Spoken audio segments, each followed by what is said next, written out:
Welcome to our online meeting, the second held by Media Workers for Palestine. And today we are talking about Palestine, the media, and the UK general election. Our speakers are Yvonne Ridley, journalist and author, Mark Seddon, journalist and academic, John Rees, Islam channel presenter and Stop the War, Mariam Elsayeh, Ibrahim, journalist and NUJ Ethics Counsel, Peter Oborne, Middle East Eye, former chief political correspondent, Daily Telegraph, and Wies Descheemaeker, chairman of Belgian ACOD-VRT union, whose members you may be aware of, or may not, organised the broadcast protest around the Eurovision event here in Europe. And apologies, due to technical reasons, the video has not recorded John Rees, and I don't think we got Yvonne Ridley either. There were some problems on that score also. But that aside, hopefully you'll enjoy the rest of the speakers. Thanks for attending, and thanks for watching or listening if you're on podcast.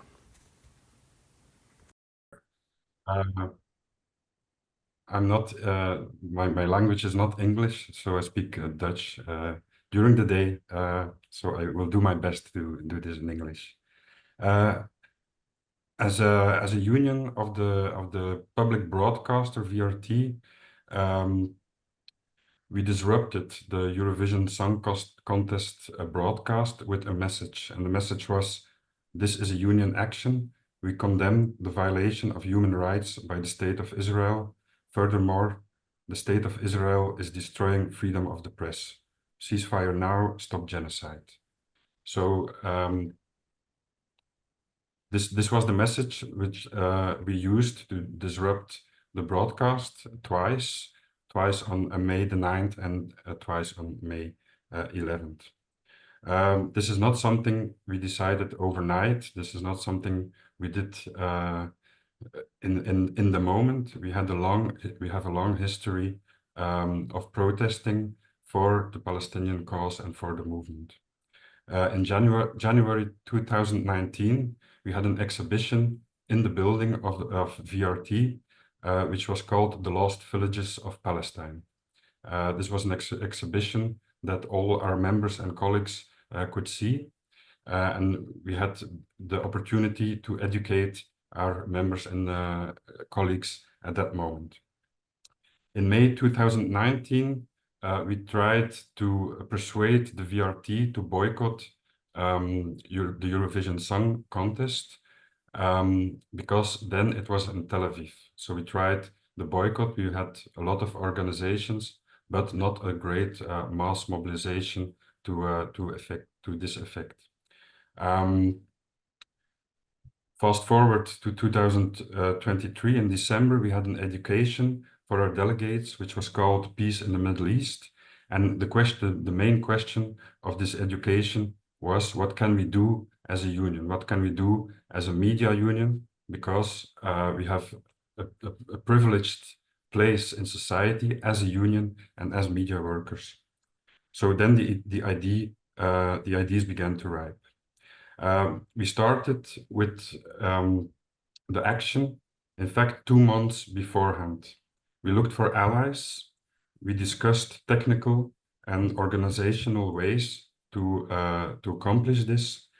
And also, which was very important, we tried to keep it under the radar, because when any right-wing party gets a notice of this, we knew we could not do it. So we only went forward with the action because we trusted that the action would succeed, that we would get this message across, that we could be reaching far and deep, that we had a meaningful message that a lot of people could see. In the first hand, this was 1 million people in Belgium, but with social media and so on, it was transferred all over the world. So on May the 9th and May 11th, we did this disruption, and this was the first time we did this for a geopolitical and human rights message. We have done this before when people were fired, but we did this for the first time with a kind of political message, which is new. We were heard worldwide. We got our message across. And when I say we, then I speak not only for the Union, but for the broad pro-Palestinian movement in Belgium. We strongly believe that we need 3 factors for this kind of action to succeed. First of all, you have to have a strong union and an activist union. If you have a union that's only interested in wages, only interested in how people work, this will not work. You have to have an activist union that is educated. So the second factor is years of forming and education. If you do this in the union, you have a lot of people who are willing to take this action, to support the action. And the third factor is to persist in our will to be heard, to persist in everything, look for allies inside the union or outside the union, everyone who can support this movement, to bring them all together, to give ideas to each other. So these are the 3 factors we are believed that are needed to do this kind of action. That's brilliant. Thank you so much, Wies. You're getting a lot of support and solidarity, and I think I don't know about anybody else. I learned a lot there, and I made a lot of notes as a union member myself. So thank you so much. And solidarity, what an absolutely brilliant action. When I saw it on social media, it was just like, wow. And the best bit of your notice, you interrupted. What they did was interrupt the broadcast several times, I think, and the first sentence was, "This is a union action." So, you know, we can't underestimate, I think, the importance of what you did there. Thank you so much, Wies, and thank you so much for speaking to us. Okay, thank you. My next speaker is Mariam Elsayeh Ibrahim. Mariam, I think, is Mariam there?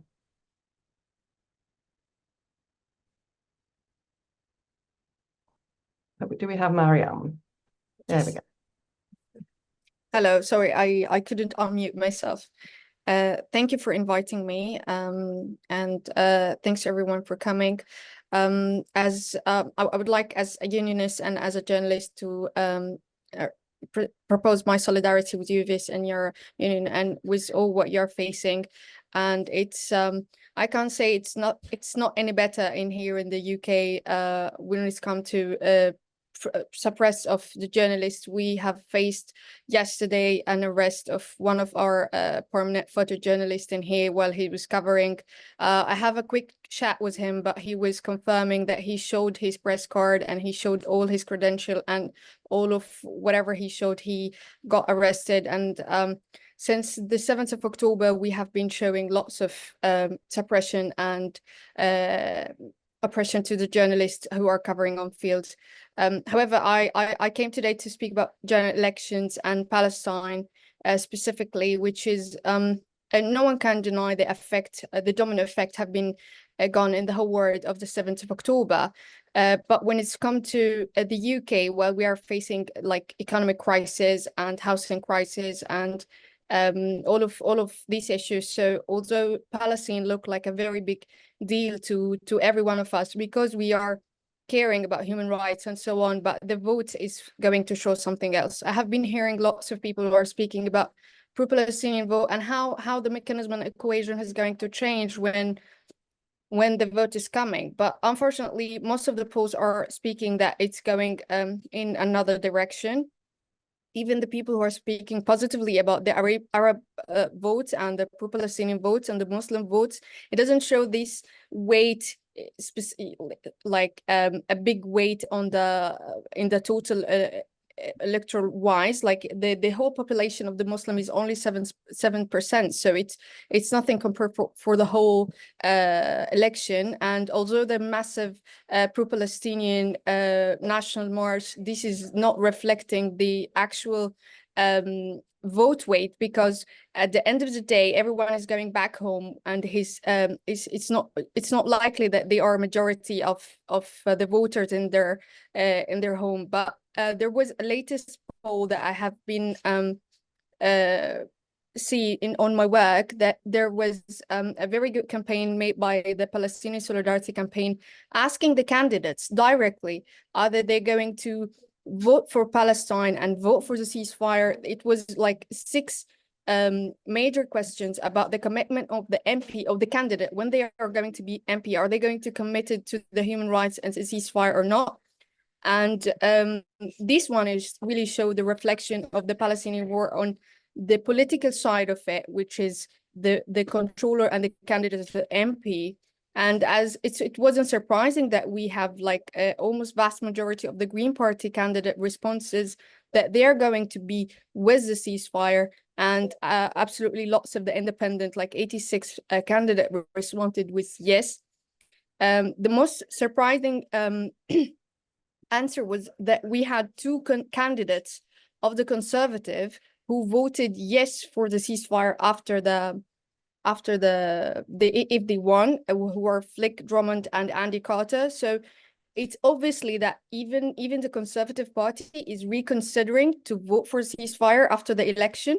And it was surprising as well that we got a yes for ceasefire from a candidate from the Reform Party.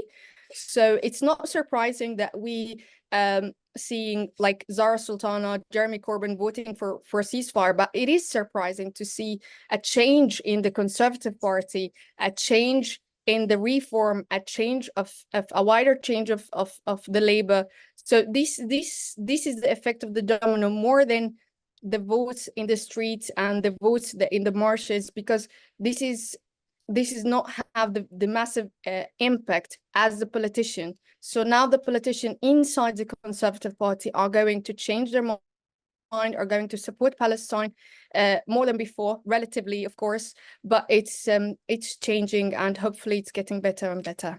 Thank you. Thank you so much. And I should have introduced you properly as a journalist and on the NUJ Ethics Council. Thank you so much. Okay, my next speaker is Mark Seddon, and he's a journalist and academic. Welcome, Mark. Oh, hi. Yeah, thanks very much for inviting me on tonight. I just wanted, just very briefly, just to look at possibly the domestic situation after next week and the general election, but also internationally too, because whilst I've been a journalist for most of my life, I also worked at the United Nations for the Secretary General and for the General Assembly, and really the impact of both the wars in Ukraine and in Palestine, Israel-Palestine, have had a quite dramatic effect on that organization, on international law, and on the ability to actually hold various countries and individuals to account. I think it's going to be very interesting next week, because obviously it's going to be interesting because we just don't know what sort of effect Gaza is going to have in terms of MPs elected, whether it will affect the vote, particularly in the Midlands and other areas and London, and whether there will be some independent voices who come through because they're desperately needed. I think one thing we can be fairly clear, and not getting too excited about polls and all the rest of it, but that the Labour Party left has been traduced and more or less crushed. And so it'll be very interesting to see, amongst this new intake of Labour MPs, where they stand on this whole issue, and also what kind of pressure can be exerted on them simply by journalists asking the right questions and doing their job. I think this is really very, very important. We've got a lot of new MPs who are going to come in. We have a commitment from Keir Starmer By the way, we've had a lot of commitments. We know that. I mean, in my darker moments, I'm thinking about the only commitment that's going to stand is one that's going to be committed to not raising taxes on the wealthy and to squeeze public spending. But I mean, he has made this commitment now in a bid, I assume, to shore up votes, Labour votes that have been lost, that a Labour government recognised the state of Palestine. And I think that he needs to be held to the fire over that. To watch what we've seen over the past months with all of the political parties. But, you know, if we're looking at the Labour Party and its historic commitments to the United Nations, to international law and all the rest of it, of course, that statement that that Starmer gave in that LBC interview has really characterized almost everything that has followed since. So by saying that we expect a Labour government to uphold international law, to abide by arrest warrants if and when they're issued against Netanyahu, Gallant, and others, is absolutely crucial. So we will get an idea, I suppose, by the end of next week about the composition of Parliament and where MPs stand and how much pressure can be put upon this new government, because of course at the same time as we have the election here, France faces an election too. I noticed our good friend Tariq Ali is referring to the far-right candidate, Prime Minister candidate Jordan Bardella as the new Horst Wessel. Well, I mean, if Horst Wessel is elected, he's already saying that he's going to reverse France's recognition for the state of Palestine. So all around the world, we are seeing more and more countries recognizing the state of Palestine. We've seen in recent weeks, as you know, Belgium, Spain, Norway, the push is on. And those recalcitrant ones who are actually thinking of changing their minds are potentially electing far-right governments. Just very briefly, I think the United Nations has been horribly undermined, not least in its day-to-day activities, UNRWA in the Gaza Strip, as we know. It's being undermined, of course, in the West Bank.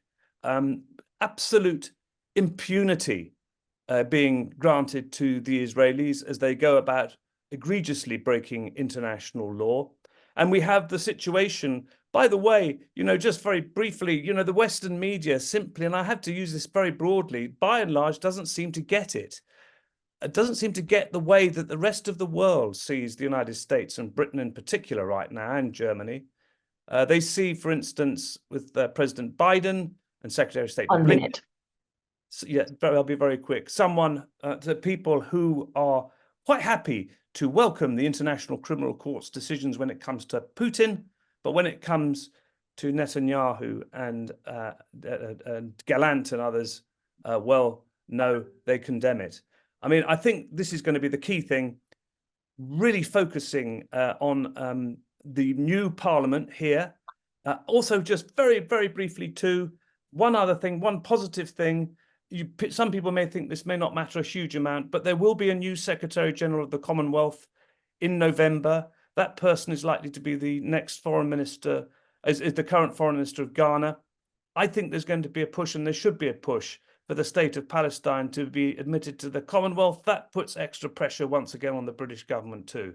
So let's hope we can see a lot of new MPs who are going to be far more responsive and more aware of international law and what their responsibilities are after July 4th. Many thanks. Thanks for that. Okay, I'd now like to introduce Yvonne Ridley, journalist and author. Good evening, and thank you for the invite. My main concern is the quality of journalism right now with the coverage of a genocide. And it is a genocide we are seeing unfolding on our screens in real time.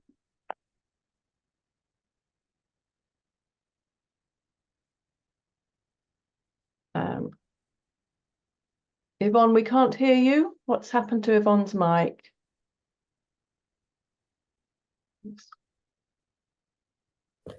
Nothing. She might have to take her camera off. It might be a bandwidth.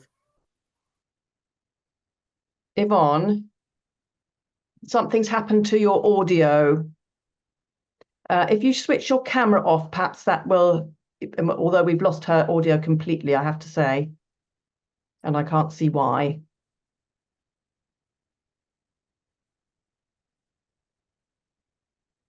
Yvonne, I'm really sorry. It's not just me, is it? Okay, Yvonne, we have lost your audio. I think we should come back to you. We'll just see if we can. Okay, let's just try ask Yvonne to unmute again, just to see if we can get that back. No, it's not working. I'm really sorry, Yvonne. Let's if somebody could message Yvonne and see if switching her camera off works. But Yvonne, at this moment, I'm just going to we'll see if we can come back to you. And I'm if someone could directly message Yvonne, that would be really, really helpful. Thank you very much. Okay, sorry about that, people. Okay, I'd like to introduce Peter Oborne, who's the Middle East Eye former from the Middle East Eye and former chief political correspondent on the Daily Telegraph. Peter Oborne, over to you. Well, thank you very much for inviting me to take part in this event. It's a real privilege. It's actually sobering, I think.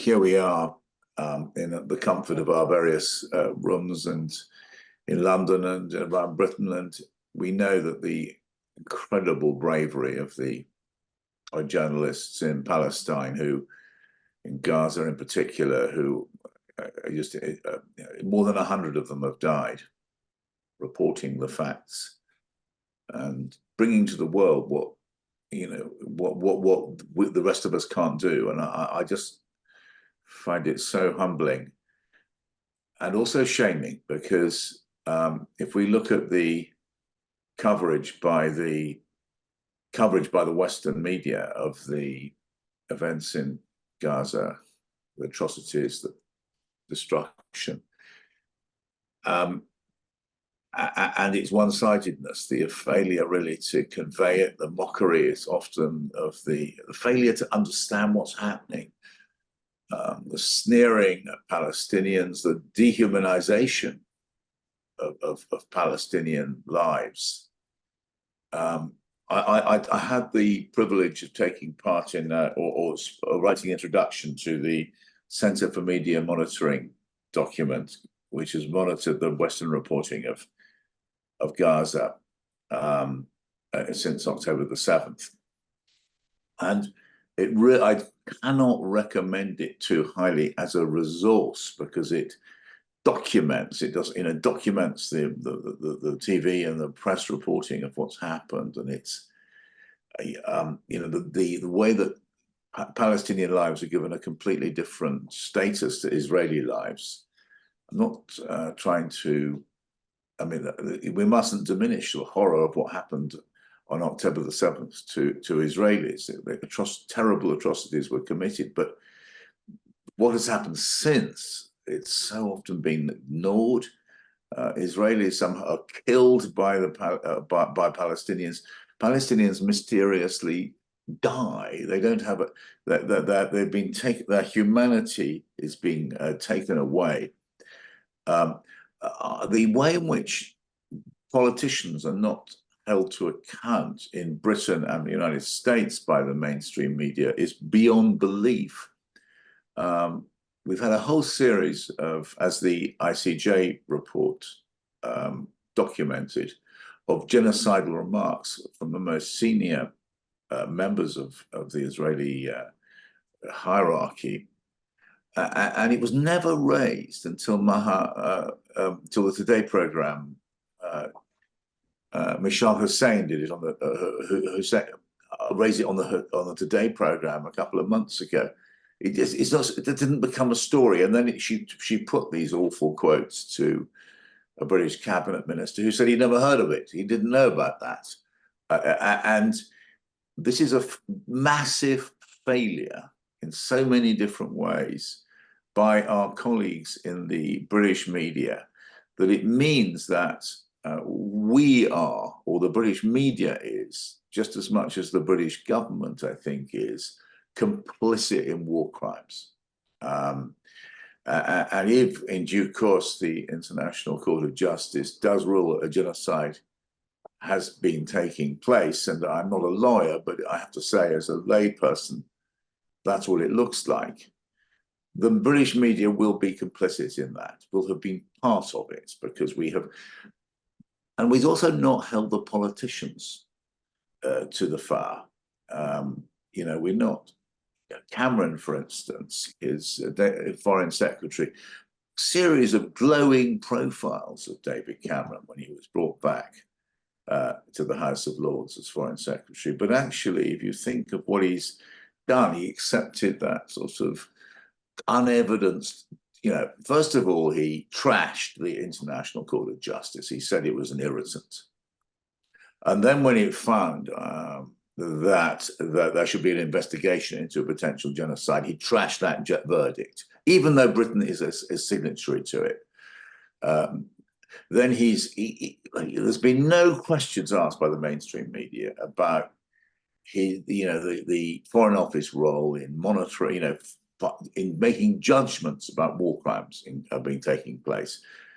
It's as if they've gone on strike, the political correspondents. Actually, they have washed their hands of what is the most, you know, of the last 8 months now, is it? You know, the most horrible things have been happening, and they've washed their hands on it. And so it's a terrible time for being a British journalist. By the way, I want Mark Seddon to tell me about this, a very encouraging sounding person who's now going to be running the Commonwealth. Mark, you might tell me about it later. If we can have Palestine. It's quite complicated. It's a very nice idea brought into the Commonwealth. Of course, the British media, the British mandate, what did hold disastrously so from 1922 or something to 1947. And so I think it's a very interesting idea, and that's something else the British media won't talk about in a fair way. Anyway, and just finally, the fantastic news on Assange, and John Rees, thank you for everything that you have done. And once again, the British are beloved colleagues in the mainstream newspapers. They've been worse than useless. They have taken part in a smear campaign against Assange. They have been instrumental. If they'd done their job properly, you know, Assange eventually, and we so understand, you know, has had to accept that he's guilty of espionage crimes, which of course he's not. He's guilty of being a journalist. But if we'd shown the time, all the mainstream papers, any gumption, he wouldn't have been in that position. He wouldn't have had to do this kind of, is it called a plea bargain? Anyway, just to say, I'm very lucky to be with you tonight, and we're here for a great cause, which is the terrible things which are happening in Palestine at the moment. Thank you. I don't know if we can try to try Yvonne again. Sorry, Yvonne. We'll just give you another try. I don't quite know what happened there.